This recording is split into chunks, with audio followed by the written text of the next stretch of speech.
আপনি কি জানেন আপনি যার সাথে সময় কাটান ধীরে ধীরে আপনি ঠিক তারই মতন হয়ে যান।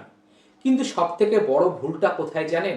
আমরা জীবনে টাকা নিয়ে পরামর্শ নিই এমন মানুষের কাছ থেকে যারা নিজেরাই আর্থিকভাবে স্ট্রাগল করছে।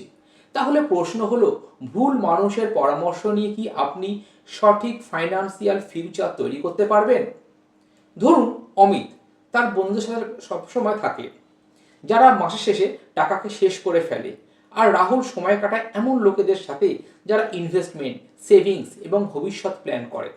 1 বছর পরে কি হবে? অমিত থাকবে সেই একই জায়গায় আর রাহুল এগিয়ে যাবে অনেক দূরে। কারণ কি? কারণটা ইতিমধ্যে আপনি হয়তো বুঝতে পেরেছেন।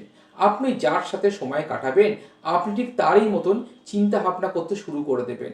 আর একটা বড় সত্যি হলো সেটা, প্রেম আর আর্থিক প্রজ্ঞা এক জিনিস কখনোই নয়। প্রেম আর আর্থিক প্রজ্ঞা দুটো এক জিনিস নয়।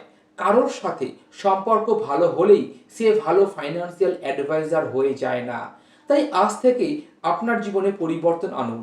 একজন সঠিক মানুষকে বেছে নিন, ফাইন্যান্সিয়ালভাবে সফল মানুষদের কাছ থেকে শিখুন এবং একজন এমন আর্থিক উপদেষ্টাকে রাখুন যিনি আপনার কোনো রকম বায়ারনেস থাকবে না। নিজের চারিপাশে পজিটিভ মানি মাইন্ডসেট মানুষদের তৈরি করুন। মনে রাখবেন, আপনার আর্থিক ভবিষ্যৎ নির্ভর করছে আপনি কার সাথে সময় কাটাচ্ছেন তার উপর। এই ভিডিওটা শেয়ার করুন আপনার সেই সমস্ত বন্ধুর সাথে যে এখানে ভুল পরামর্শ নিচ্ছে, আর সাবস্ক্রাইব করুন সুব্রত ক্যাপিটাল ইউটিউব চ্যানেল, কারণ এখানে আমরা শুধু টাকা নয় চিন্তা ভাবনা বদলাতে সাহায্য করি। ভালো থাকবেন, খুব তাড়াতাড়ি দেখা হচ্ছে পরের ভিডিওয়ে। জয় জগন্নাথ।